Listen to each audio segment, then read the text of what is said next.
Let us open our Bible on Psalms 140, verse 6. Praise the Lord. I said unto the Lord, Thou art my God, hear the voice of my supplications, O Lord. Yes. So itong Psalms 140, ito yung sitwasyon ng buhay ni King David that he was surrounded with so much enemies. Napalibutan po siya ng maraming kaaway. Kaya sinabi niya dito, I said unto the Lord, Thou art my God. So, una, kinakailangan bago tayo tatawag sa ating Panginoon Diyos, we have to establish our relationship with Him. That He is our God and we are His people. Para meron tayong access, meron tayong matatawag na karapatan tumawag sa Kanya because He is our God and we are His people.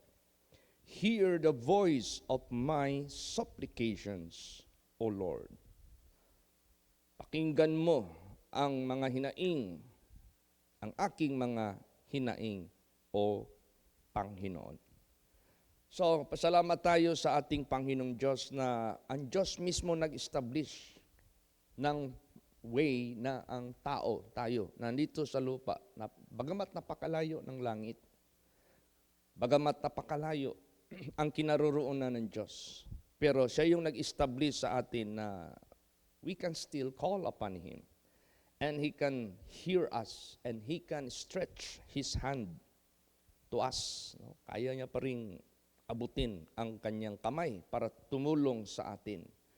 Kaya nga sinabi dyan sa Isaiah 59 verse 1, the hand of God is not shortened that it cannot save, neither His ear are heavy that it cannot hear. So, kayang-kaya ng Diyos i-establish. Kaya tayo na mga tao na ginawa ng paraan ng Diyos na magkaroon tayo ng relationship, reconciliation sa ating buhay na Diyos. Once upon a time, we were short of the glory of God because of sin. We were separated from Him because of sin. But to God be the glory. We were reconciled to God. Salamat tayo sa Diyos. Kaya wag na nating sirain ang ating relasyon sa Diyos by going back to sin. No? Magbalik tayo sa kasalanan, mapuputol na naman yung ating relationship sa Diyos. So, i-establish natin yung obedience natin sa ating Panginoong Diyos. So, anytime, tatawag tayo sa Kanya, kahit surrounded pa tayo ng mga enemies, not necessarily the physical enemies, but sometimes troubles, sometimes necessities, sometimes problems, sometimes sicknesses, and whatever. Lahat yan, susulbarin ng ating Panginoong Diyos. Meron pong nag-ask ng friend request sa akin. At ito po ay natestimonihan ni Ma'am Ganggang. So, ang kanyang problema, more on financial. Siya po'y napalibutan ng maraming problema. Alam mo kasi itong mga teachers, well-known ito sila na maraming loans. Nakakaawa ang mga teachers. Yes, malaki yung sweldo nila. Kaso, di nila maiwasan mag-loan. Tapos, ginagawa nila yung kanilang ATM, kukunin para sila yung maghawak at sila yung mag-withdraw yung mga lenders kung tawagin. So, left and right. So, ibig sabihin, you are surrounded with debts, yung mga utang. Parang enemies na rin natin yan kasi bakit? Hindi yan magpapatulog sa iyo, magbibigay yan sa iyo ng anxiety, magbibigay sa iyo ng stress, magbibigay sa iyo ng sometimes depression pag hindi mo yan na-overcome. So, kaya sabi ko sa kanya, makinig ka muna ng preaching ko. Pinadalan ko siya ng preaching sa YouTube para direct na preaching, wala ng ano-ano pa. Mapakinggan niya kaagad yung Word of God. So sabi ko, maliit lang yung problema mo. Magkano ba ang total ng iyong obligasyon? Pastor, nasa 500,000, more or less. Sabi ko, that's too little. Maliit lang yan sa mata ng Diyos. For us, malaki. For us, parang napakahirap na. But with God, maliit lang yan. Kaya dapat nating i-establish yung ating relationship doon sa buhay na Diyos. That He is really our God because we believe and obey Him na hindi niya tayo kayang i-deny, hindi niya tayo kayang i-forsake. Kaya nga sabi ni Jesus, Him that cometh to me, I will in no wise cast out. So salamat ako kay Lord Jesus. So nag-pray ako sa Kanya through phone. And I noticed her, hindi na siya huminto, watching the Word of God or the live, watching the preachings. Lagi na niyang sinasabi, Pastor, I'm watching. I'm here somewhere else. I'm watching your preaching. I'm watching. Hindi na siya naghihinto. So let God do to her as she approach God by faith. Kasi if ever you approach God, you need His message. Kasi yung Word of God na yan yung mag-increase ng faith mo. Tapos yung faith mo, paglapit mo sa Diyos, in order to please Him, you need to believe. Now, saan ka magkuha ng faith? Wala ka namang makita dyan sa 7-Eleven. Bili nga ako ng faith. Wala ka namang makuha dyan sa hospital. Doc, yung faith ko nag-lesser. Pwede mo bang injectionan ako para mag-increase? Wala ka mang sabihin na, Doc, bigyan mo nga ako ng resita. Bibili ako ng faith doon sa butika. Hindi.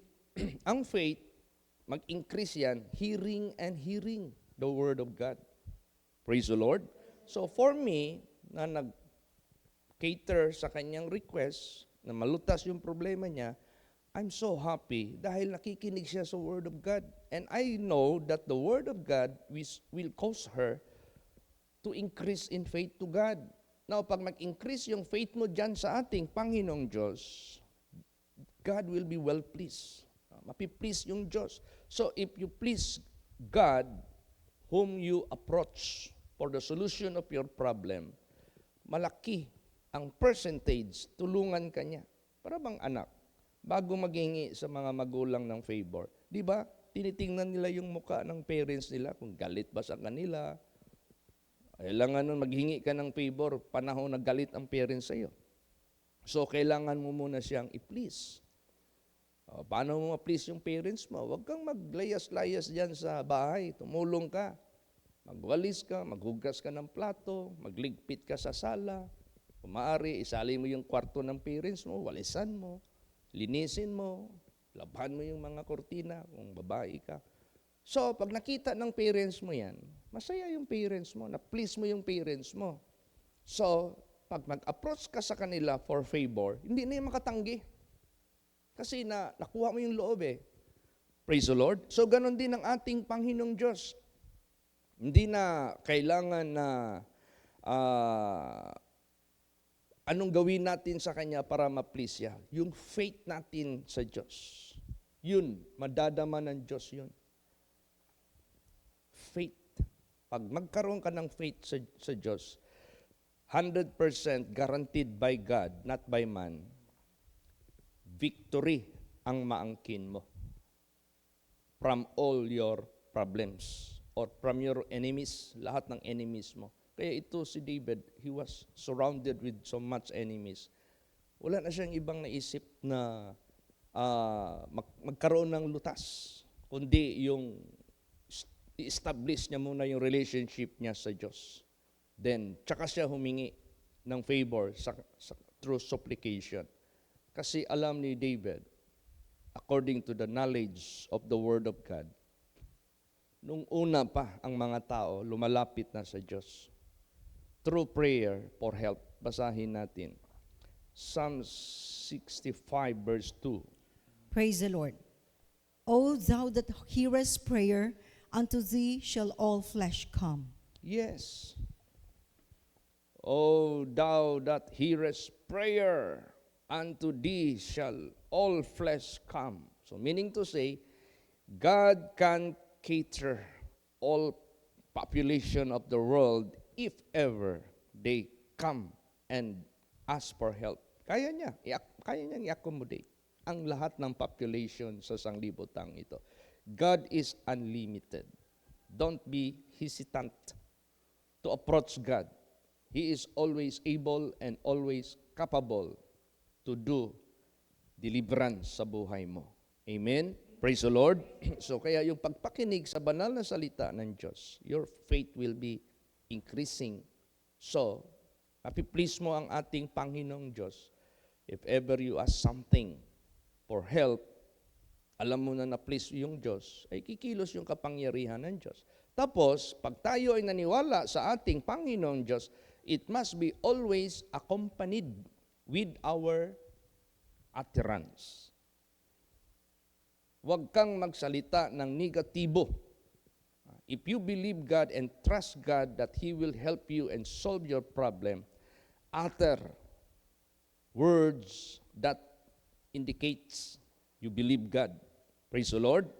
Hindi kay nag-believe ka sa Diyos, tapos naghingi ka ng kagalingan, kunyari, sakit mo, gusto mong gagaling, tapos lumalabas sa bibig mo, ay hindi na siguro ako gagaling. So, hindi nagkaroon ng agreement sa faith mo. So, kailangan, kung problema, ang solusyon, ang approach mo sa Diyos, naniwala ka sa Kanya, nakinig ka sa salita ng Diyos, at nag-obey ka sa Kanya, na-please mo yung Diyos, then you have to participate, collaboration with God. Kailangan ang lalabas sa bibig mo, yung sinabi ni David, I believe, therefore I have spoken. Naniwala ka na malutas yung problema mo, utter it. Jesus, thank you for solving my problem. Thank you, Jesus, for giving me the solution of all my problem. Sabihin mo yan. May mangumusta sa iyo, kumusta yung problema mo, is lulutasin na ng Diyos. Sabihin mo talaga. That is an indication that you believe God. Praise the Lord. Tingnan mo yung people of Israel. Yung mga utterance nila, yung mga speeches nila, yung mga negative, we cannot go and possess the land. It is inhabited with giants. We become like grasshoppers before them. We cannot. Di ba? Ang sinabi nila, dahil because of their unbelief, we cannot. Hindi talaga sila nakapasok. Negative begets negative. Pag negatibo yung sabihin mo, negatibo rin ang epekto. Pero yung mga anak ng Diyos, once more, let's go and possess the land. They shall become as bread to us. They are blessing to us. Yung mga nagsalita ng gano'n, dahil may panampalataya sila sa Diyos, and it is accompanied, collaborated with their words, na-possess nila ang land of promise beyond their imagination. Ganon din sa buhay natin. Huwag tayong manalig sa ating perception, huwag tayong manalig sa ating bulsa, huwag tayong manalig sa kaibigan, huwag tayong manalig sa mga taong mayayaman na minsan magbigay sa atin ng assurance, tulungan tayo, huwag. Doon tayo manalig sa Diyos who is able, capable. Tulad sa atin, every June 15, mabigat ito na paghahanda, mabigat ito na programa, mabigat ito na problema. Kasi dami nating iniisip.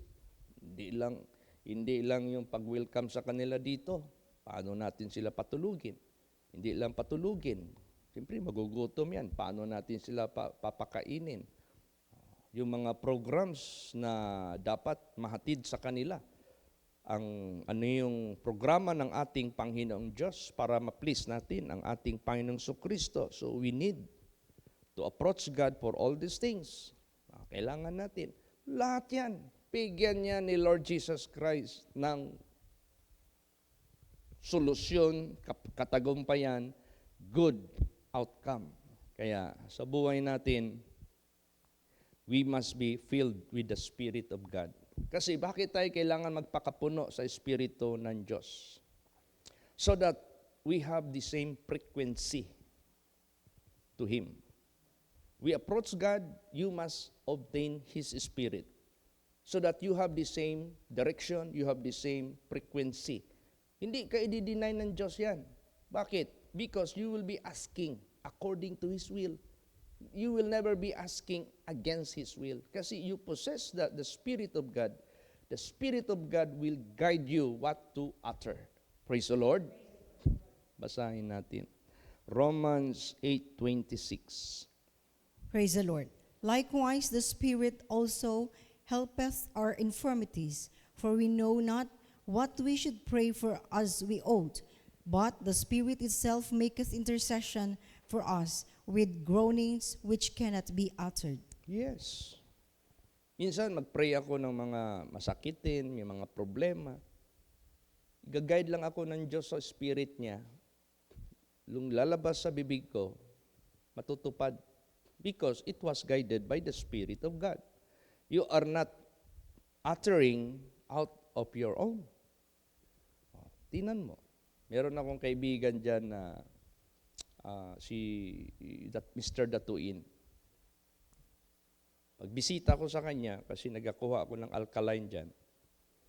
Pagbisita ko sa kanya, na-notice ako may mga taga-double light pumasok doon sa street. Papasok sa kanya. Sabi ko, Jun, unsa man ng double light din ha? Ay, pastor, mag-ilis na sila o transformer. Ano, unsa pila mo day ka-KBA na yung transformer der 25. Ay, gamay makaya na. Mag-ilis og 50. Kaya nga no, ang yuta niya, giarkilahan og Smart and Globe. Ibutang ag tower. Kusugay na mo kaon og kurente. Kabalo ba mo? Nga according sa sharing niya sa akin, magkano yung payment nila sa Davao Light every month? Kulangin niyang 60,000 pesos. Malaki. Hindi ka basta-basta mag-emit ng signal sa vicinity mo kung walang power yan. Powered by electricity. So, nag-ilis man na. Nag-exist naman na ilang duha ka tower. Na isa ka telco nga mag-attach sa tower. Nya di mag-ilog, di mag-away. Dili, pastor, kay lahi-lahi na og frequency. So, frequency, speaking frequency, what is the purpose of frequency? To have smooth communication. Tulad dito, itong mic ko. Ang module nito, may naka-indicate doon, channel 1, channel 2, channel 3. So, dapat ilagay doon sa channel 1, ito rin, itong nandito sa akin, may channel yan. Ilagay ko rin sa channel 1 para magkaroon kami ng tinatawag na collaboration. Mag-collaborate. May signal, sagapin, anong sabihin ko, maglabas yan sa speaker. Because we have the same frequency. So, ganun din sa prayers natin. You cannot just speak in prayer na sarili lang natin. Baka hindi yan makarating doon. Baka hindi kayo, magkaiba kayo ng frequency. Baka maya-maya yung nasa iyo, spirit of darkness. Tapos mag-pray ka doon. So, mag-awa yan. I-resist niya yan. Kaya nga, tayo na nagpipray, we do not know what to pray, but with the assistance and leading of the Holy Spirit, we will be praying accordingly. Praise the Lord. So, magkakaroon niya ng match up.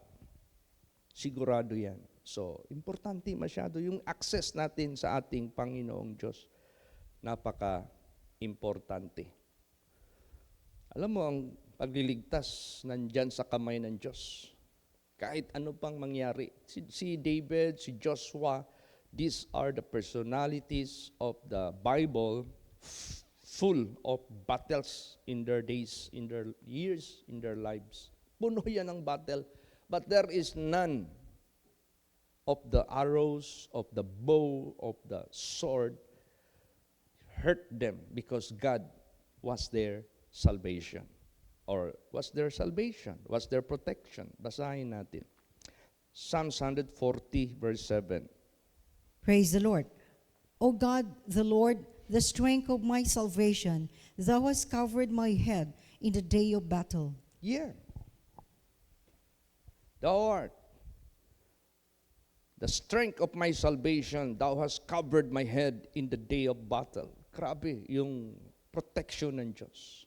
O, naalala ko yung baptism na nagawa doon sa Maria Makiling Falls. Marami-rami rin yung nabaptize doon dahil baguhan pa ang Manila congregation. So, I was alone.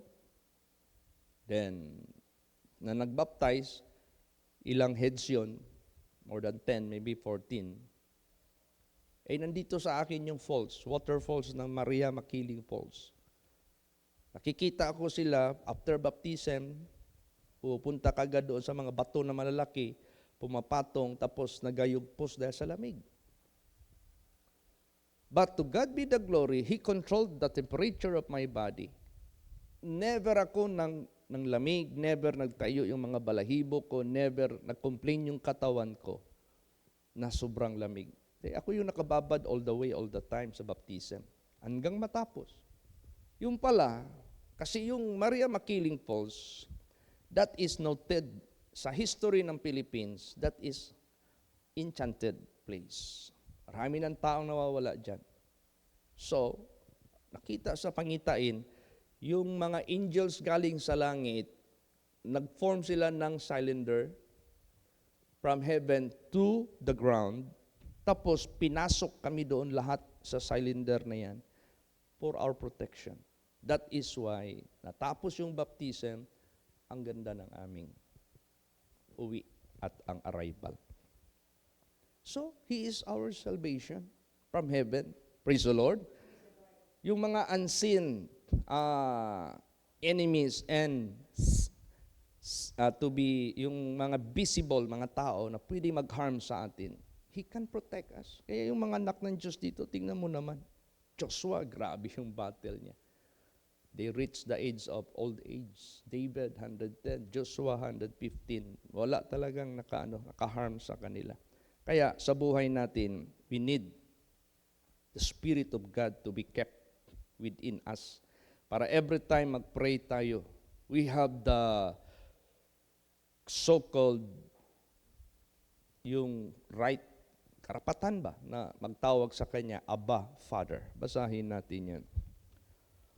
Romans 8:15. Praise the Lord.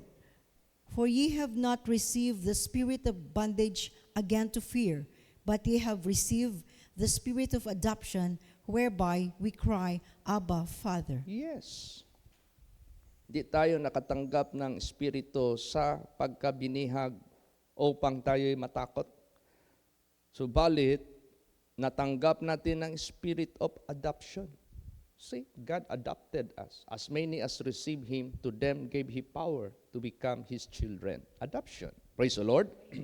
Whereby we cry, Abba, Father. So, if you are adopted by God, officially, you are son and daughter of God, then you have the right to pray, Abba, Father. Pwede kang tumawag sa Kanya for help, for assistance, for provision, for protection, lahat na kung ano yung gusto mong hingian ng tulong sa ating Panginoong Diyos. Kaya, salamat tayo sa Diyos na He cleansed us through His precious words so that the Spirit of God will rest upon us. Keep it to yourself until the end. Tapusin natin yan hanggang sa kawakasan ng ating buhay. Tingnan mo ang ating Panginoong Kristo. Tinagurian siyang high priest na mag-offer for our atonement of our sin. Pero ang kanyang ginawa, hindi earthly, it's heavenly. Basahin natin. Hebrews 4:14 hanggang 16. Praise the Lord. Seeing then that we have a great high priest that is passed into the heavens, Jesus the Son of God, let us hold fast our profession. For we have not an high priest which cannot be touched with the feeling of our infirmities, but was in all points tempted like as we are, yet without sin.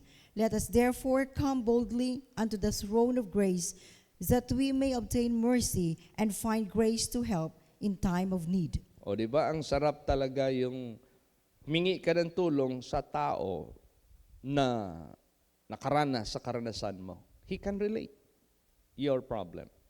So ano pa kaya ang ating Panginoong Hesukristo na talagang sadya na nagpakatao in order to experience the human nature.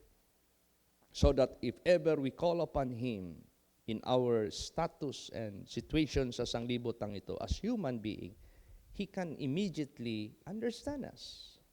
Kaya, pag-approach natin sa ating Panginoong Kristo, He knows already what we felt. Kung ano yung nararamdaman natin, alam na niya yan. He was tempted as we are. Praise the Lord. He suffered as we are suffering. Kaya, siya yung magbibigay ng grant sa ating mga kahilingan. Alam ni Jesus ang ating kalagayan. Kaya madali niyang ibigay, madali niyang maintindihan ang lahat. Kaya hindi yung nag-approach ka sa isang hingian mo ng tulong, iba yung dialect niya, paano kayo magkaintindihan? Iba yung kultura niya, paano kayo magkakaintindihan? Pero samantalang ang ating Panginoong Kristo, He understand all dialects because He made all dialects. And He can relate what we are having in this world kasi He came from the world. Praise the Lord. He experienced the human being status na naranasan niya yan. Kaya huwag tayo mag-atubili. Ano man trouble natin, hingiin natin kay Lord Jesus. Katulad kahapon, kagabi sa prayer meeting natin, kinumit natin sa Diyos yung ating hinaharap kasi alam natin siya yung ating the solver of our problem. Siya yung magsosolve ng ating mga problema. Last verse, pakibasa, Psalms 50, verse 15. Praise the Lord. And call upon me in the day of trouble. I will deliver thee, and thou shalt glorify me. Praise the Lord. Call upon me in the day of trouble. I will deliver thee. Thou shalt glorify me. Yan. Huwag lang nating kalimutan after He helped you, after He helped us, glorify Him. Diba? Naalala niyo yung 10 lepers begged for God's grace and healing. All of them were healed. Tapos, isa lang ang bumalik to give glory to God. Sabi nga ni Lord Jesus Christ, were they 10 were healed? Where are the 9? How is it only one came to give glory to God? So sa buhay natin, kung may mga problema man, nag-approach tayo sa Diyos. Kung may mga sakit man, nag-approach tayo sa Diyos. Tapos nabigyan ka niya ng freedom from all your debts, from healing from all your sicknesses. Then, kung saan ka pinalaya ng ating Panginoong Kristo, diyan ka tatayo. Diyan ka. Kaya nga sinabi diyan, stand fast therefore in the liberty wherewith Christ hath made you free. Pag sinabing where, with, that is a certain place. Kung saan ka pinalaya, saan ka pinagaling, saan ka sinagot, doon ka maninindigan. Praise the Lord. Dito ka sa holy place, binigyan ng kalayaan, kagalingan, enlightenment. Doon ka manatili. Kasi gagamitin niya ng ating Panginoong Diyos to cater you for your salvation. Parang si Paul, sino ang ginamit ng Diyos? Si Ananias. Praise the Lord. So nagpatuloy siya together with them. So ganun sa buhay natin. So I'm praying that these individuals, family who encountered Jesus in this place, after God made them to set free from all entanglement of problems and sins and ungodliness, from all sicknesses, healing, sila ay mag-glorify sa Diyos by glorifying Him, worshiping God, keeping His statutes and His words. Kasi hindi lang trouble ang ilapit natin sa Kanya.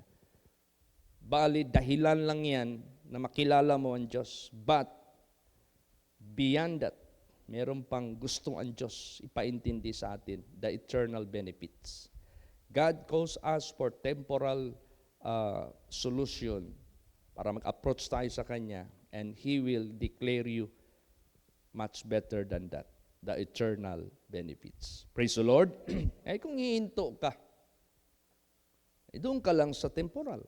Nung sinabi sa banal na salita ng Diyos, what shall it profit a man? Even though you gain the whole world, the healing, the solution of the problem, but you lose your own soul because you didn't glorify God.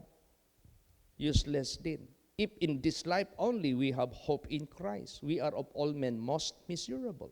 Kung sa buhay lang na nandito sa sanglibutang ito, we approach God for the solution, for the healing of sickness, for the solution of all problems, for the necessities of our mga need natin sa sanglibutang ito. Hanggang dyan ka lang. Kawawa ka pa rin. But, as you continue in His words, meron pa mas higit na gusto iparating ng Diyos sa iyo. The life up there. The life after here. The eternity. Praise the Lord. Not only the life here on earth. Kaya, to God be the glory. Pasalamat tayo sa ating Panginoong Diyos. I said unto the Lord, Thou art my God, hear the voice of my supplication, O Lord. Amen. Praise the Lord. Magsitayo po ang lahat.